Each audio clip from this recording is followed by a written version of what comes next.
I'm here because apparently I can get hours of gym workout training in about 20 minutes, the same effect or better. It compresses time.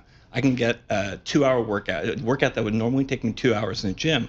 I can do it in 20 minutes. But I'm going to put you into this suit that is basically going to contract 90% of the muscle fibers in your body. This suit is going to bypass the brain and have you do all of those same muscle movements, but your brain's just not going to be telling it to. This suit's going to be telling it to. This is the first time I've had abs at 53, right? Like, it's never happened before. And it's all because of the suit. I can turn up the abs and hit those muscles. 20 minutes instead of 2 hours, 90% of all your muscle fibers activated, a suit that apparently bypasses your brain.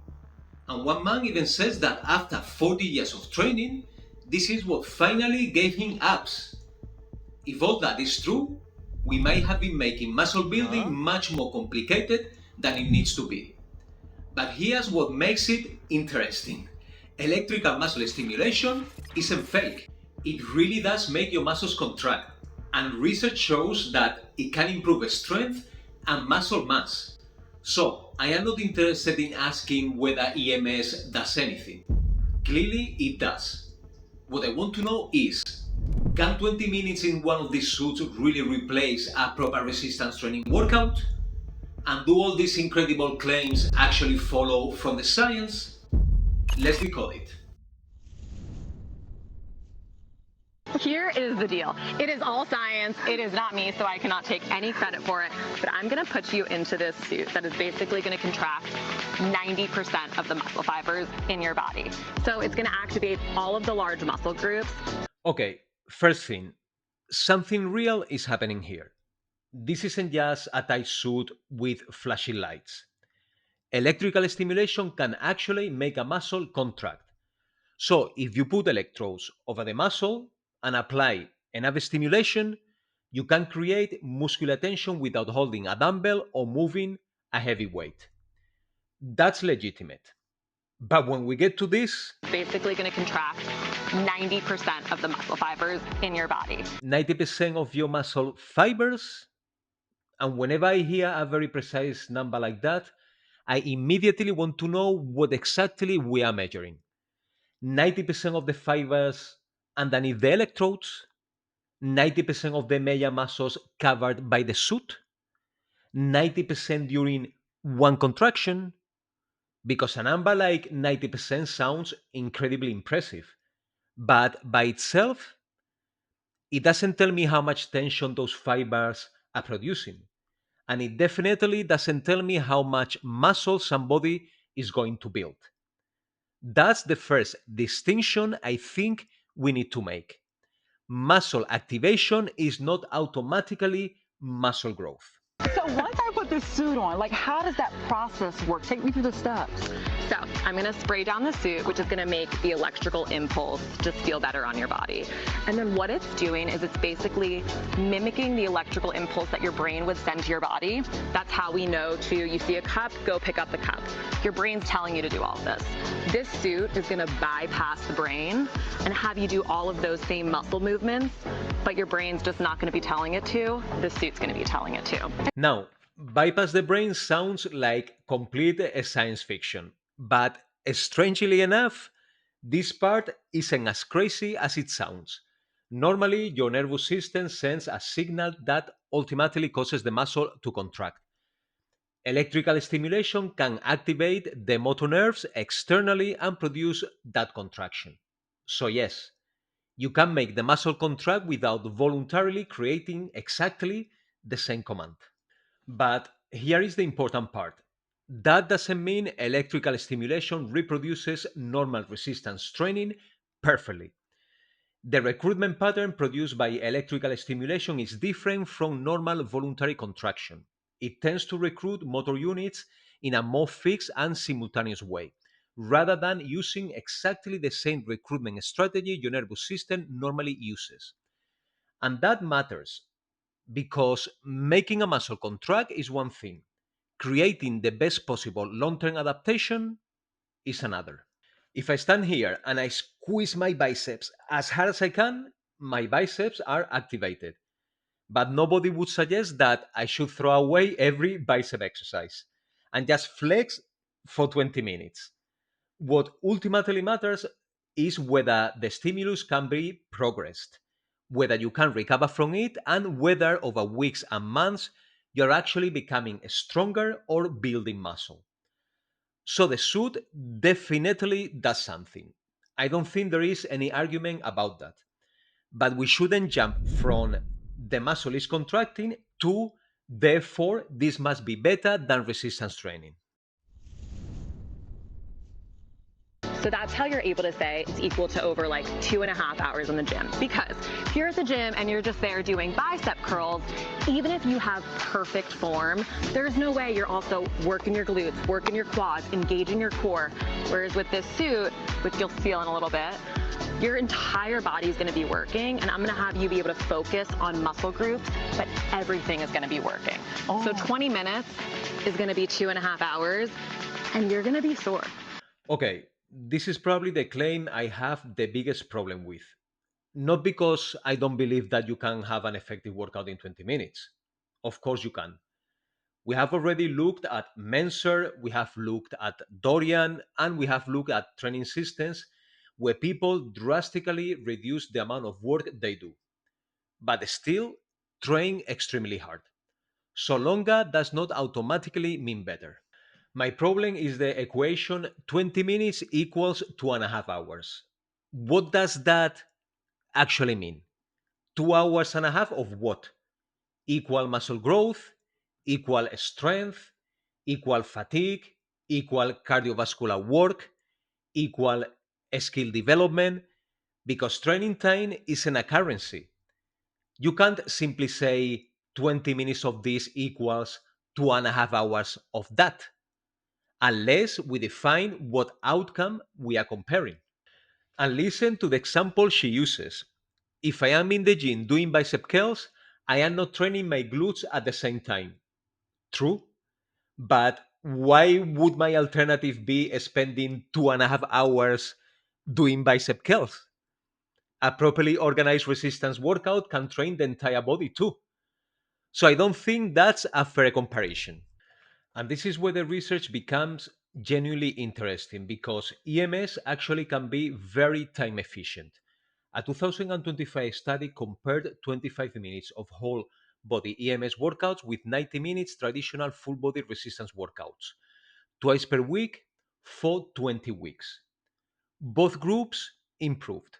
So again, EMS worked, but the traditional resistance training group produced greater strength improvements in several exercises, including the bench press, leg press, shoulder press, triceps push down, and abdominal strength.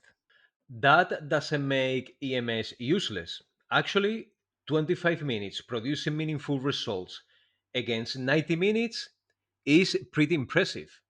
But that's a very different statement from saying 20 minutes is the same as 2.5 hours. And that's the distinction I think really matters here. I think the better question for the viewer is why do you actually care how long the workout is? If 20 minutes gives you the results you want, fantastic. But if 45 minutes gives you better results, maybe 45 minutes is still a very good investment. Don't judge a training program by how impressive the time claim sounds. Judge it by what happens to your body and your performance over time. But what I did not realize and what they don't show you in the ad is there's a setup process. Week 1. This is when I got the suit. Catalyst gifted me the suit, but they do not get to see this video, and I can say whatever I want. All right, first step is to unzip and open everything up on a table. And now we need to fill every pad with moisture. And we're gonna start putting all the pieces together. There's a lot of pieces. I feel a little overwhelmed right now, but I think if I do this over and over again, it'll be easier. So let's see. They have a thing on the app that you can follow. But that's when I realized that this setup process took me almost just as long as the workout. And I was like, Catalyst, what am I doing wrong? So initially I was confused. It was taking forever to put the suit on, and I was like, why am I spending all this time preparing for a workout that's going to be shorter than a regular workout? Yes, but the entire duration of preparation, working out, and then cleaning up the suit and hanging it back up, taking it all off, disconnecting it, takes just as long as a regular workout. So although the workout portion was only 20 minutes long, the entire thing took about 45. And this is something I really like about his review, because this is the part that you probably aren't imagining when somebody tells you it's only a 25 minutes workout. He has to prepare the suit, wet all the electrodes, put the base layer on, put all the different pieces on, connect everything, train, take everything off, clean it, and hang it back up. So, on his first attempt, the 25-minute workout actually became roughly a 45-minute process. Now, that doesn't make the workout ineffective, but if the main selling point is look how much time you're going to save, then I think we should count all the time, not just the 25 minutes when the workout is plain. Because if the whole process takes roughly the same time as walking into the gym, doing a short resistance workout, and walking out, the convenience advantage becomes a little less dramatic. Then it was week 2. So now I finally got the hang of how to get it wet. I was using the spray bottle pretty quickly. I was able to cut my time down from like 20 minutes to like 7 to 10 minutes. Okay, and this is important because I don't want to cherry pick his first experience either, right? Once he learns how to do it, he gets much faster. 7 to 10 minutes of preparation is very different from 20. So, with practice, yes, the system becomes more convenient. But I would still say the same thing. If you are choosing EMS specifically because you don't have time, count the entire routine: preparation, training, cleaning up, everything. Because a 20-minute workout isn't necessarily a 20-minute commitment. And that's a useful lesson with any fitness product. Look at what it actually requires in your real life, not just the number printed in the advertisement.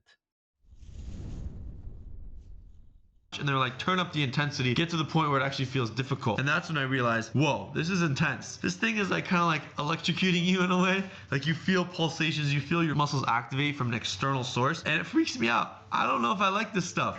Whoa, left butt is tingling. And once I figured out the right intensity, I actually got really sore the next day. Like my shoulders were sore from doing like their shoulder workout that we had to do and like arm and biceps. I was like, this thing actually is making me work out even though I have no weights in my hand. It's all body weight. So that intrigued my interest. Now, I completely understand his reaction here. He turns the intensity up. Suddenly, the contractions become much stronger. Then the next day, his shoulders are sore. And immediately he is thinking, okay, this thing actually worked. And to some extent, he's right. Something obviously happened to the muscle. The stimulus was strong enough and unfamiliar enough that he felt it the following day. But here is where people get caught all the time. Soreness isn't a measurement of muscle growth. Research has even found that how sore somebody feels is a poor reflection of other markers of exercise induced muscle damage. And muscle growth itself can occur without obvious muscle damage. So, being destroyed the next morning doesn't automatically mean great workout. And not being sore doesn't automatically mean bad workout. This happens with normal training all the time. You change the exercises, you do something your body isn't used to, and next day you can barely move. Then, after 3 or 4 weeks doing exactly the same workout, you realize that the soreness is not there anymore. Did the exercise suddenly stop working? Of course not. Your body adapted to it. So, soreness can tell you that you have exposed the muscle to something unusual. But I wouldn't use it as the main way of deciding whether a program is effective. I would rather know, are you getting stronger? Can you tolerate a greater stimulus? Are you improving your performance? Is your physique actually changing? Those things matter much more. And with EMS, I think this becomes even more important because you can literally turn the intensity up externally. So, if your goal becomes how much stimulation can I tolerate, you can probably make yourself incredibly sore. That doesn't mean you have created an incredibly good program. And international guidance on whole body EMS specifically recommends a gradual introduction for beginners and adequate recovery because this can be a very demanding muscular stimulus when applied aggressively.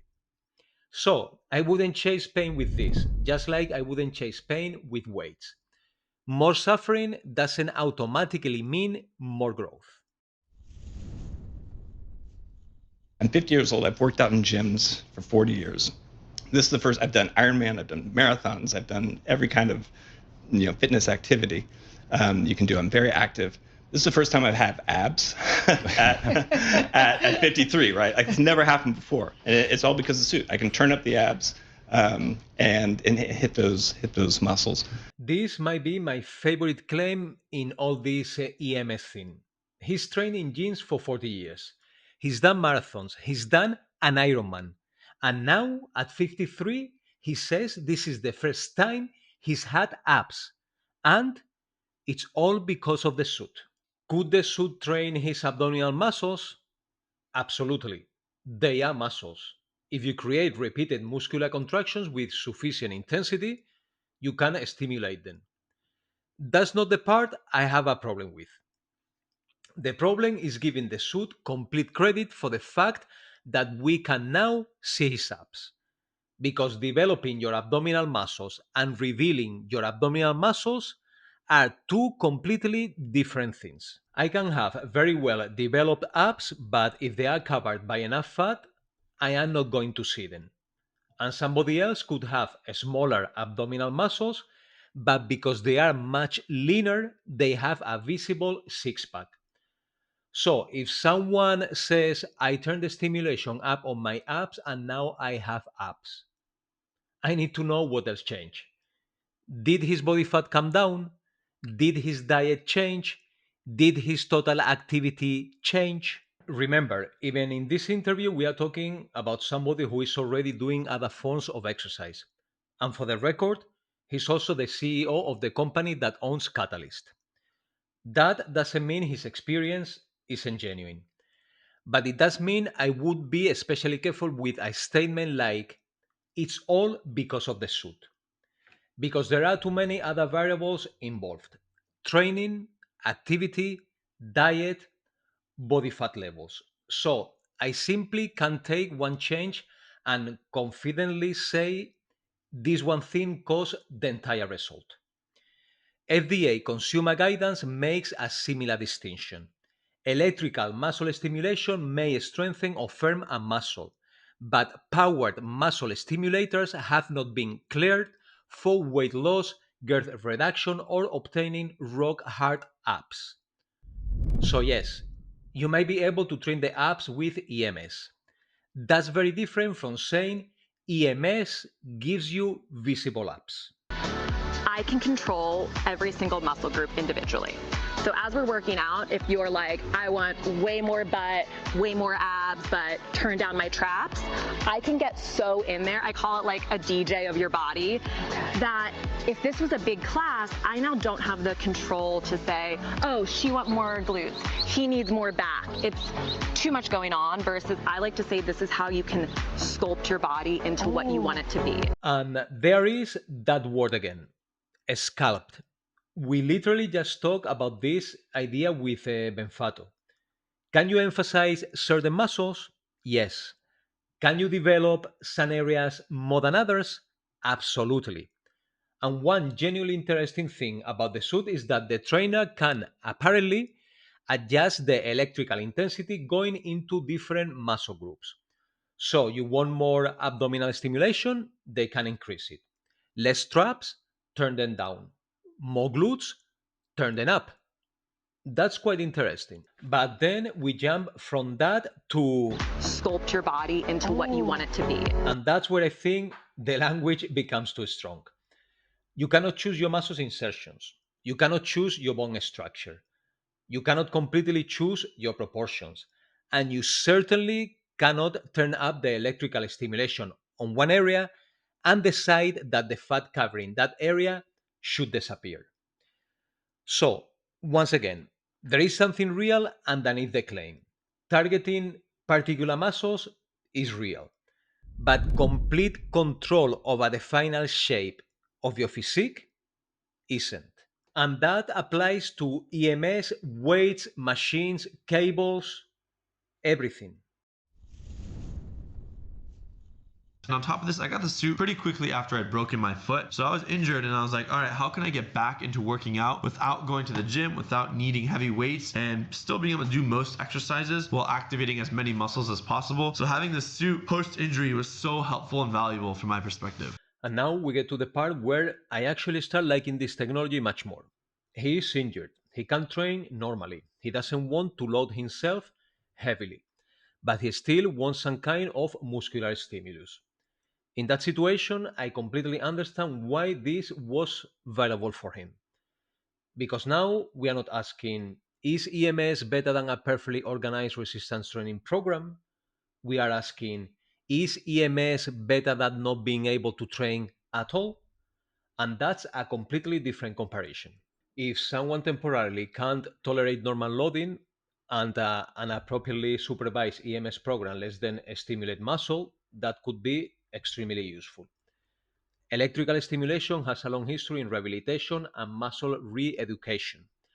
Although somebody dealing with an actual injury should obviously follow the guidance appropriate to that injury rather than simply deciding that a home EMS suit is automatically rehabilitation. And then I realized, hey, I don't have gym access in Texas or California unless I want to pay for like a membership. So having the suit allowed me to get a workout in even though wasn't going to a gym. I think one thing that they told me is like, hey, if you really wanted to, instead of lifting heavy weights, you can get a very intense workout with this without having to go to the gym. Personally, I love lifting heavy weights. So for me, it's like, I don't know, man. I want to go to the gym. I want to be able to do deadlift a lot. I want to be able to squat, bench a lot. And yes, I probably could use this suit to kind of not do that in the cases where maybe I don't have access or, I was injured. So those specific scenarios, like this is perfect, at least for me. I think he just explained the strongest argument for EMS much better than any other marketing claims. He likes lifting weights. He wants to squat. He wants to bench. He wants to deadlift. So when he has access to the gym, he would rather do that. But when he's injured, traveling, or doesn't have access to equipment, this gives him another option. That makes sense. And I think we should think about EMS the same way. Not what can this completely replace, but when could this be useful? If you hate going to the gym, but you will happily do EMS consistently at home, then EMS may actually be the better training method for you. Because the greatest program in the world is useless if you never do it. If you are traveling constantly and you want something portable, again, I can see the appeal. If you are extremely short on time, it may give you a substantial full body muscular stimulus in a very short actual training session. If conventional loading is difficult for you, there may also be situations where EMS becomes useful under appropriate guidance. International WB-EMS guidance specifically describes its time efficiency and relatively joint-friendly nature as potentially attractive for people who are unable or unmotivated to perform intense conventional exercise. And systematic reviews have found positive effects on muscle mass and strength. So, I absolutely wouldn't tell someone using EMS successfully, stop doing that. It doesn't work. Because that's not what the evidence says. But now let's flip that around.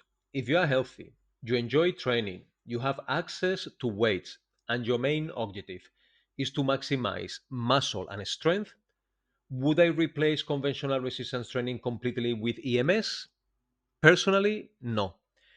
Especially when the direct research we have doesn't show that EMS is consistently superior to normal resistance training in active people. A 2024 systemic review in active young adults concluded that whole body EMS did not produce superior training adaptations compared with other training methods. And that 20-week study we just discussed found greater strength gains from conventional resistance training across most of the tested exercises. Resistance training also makes progression extremely easy to see. Last month, 80 kilos. This month, 85. 8 repetitions, then 10, more load. More repetitions, better technique, greater range of motion. We can track exactly what is improving. For somebody whose main goal is bodybuilding or strength, that's incredibly useful. Who was the ideal candidate for this workout?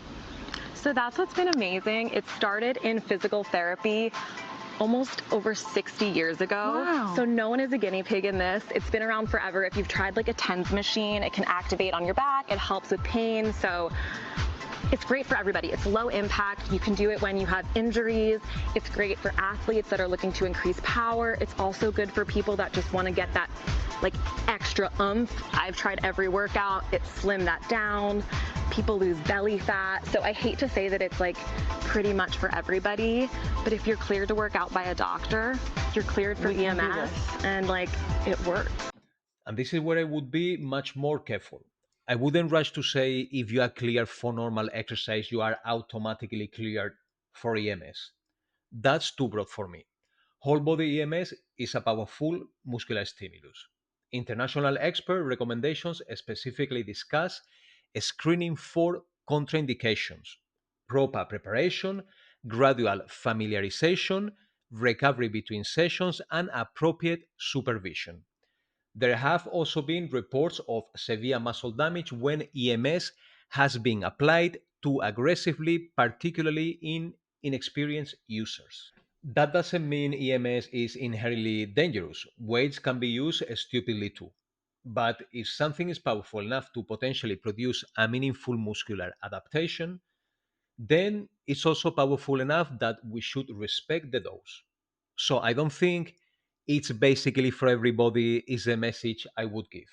I would say it's another training tool, and like any tool, whether it makes sense depends on the person using it. I see the same thing in EMS. If you go to Europe, there's these studios everywhere with people working out in suits. And I think 5 years from now, everyone in the US will be familiar with EMS. They'll either have a suit or they'll go to a gym and work out in that suit because it's the future of fitness. The future of fitness, I don't know. But after looking at all this, I definitely wouldn't call EMS bullshit. The technology is real. The muscular contractions are real. The training stimulus is real. And there is evidence that it can improve strength and muscle mass. What I don't think we should do is take those real effects and automatically accept every claim built around them. 90% of your muscle fibers activated, 20 minutes equals 2.5 hours, sculpt your body into whatever you want. The suit gave me abs. Those are much bigger claims. And I don't think the evidence we have looked at justifies all of them. For me, EMS looks much more convincing as a tool than as a complete replacement for resistance training.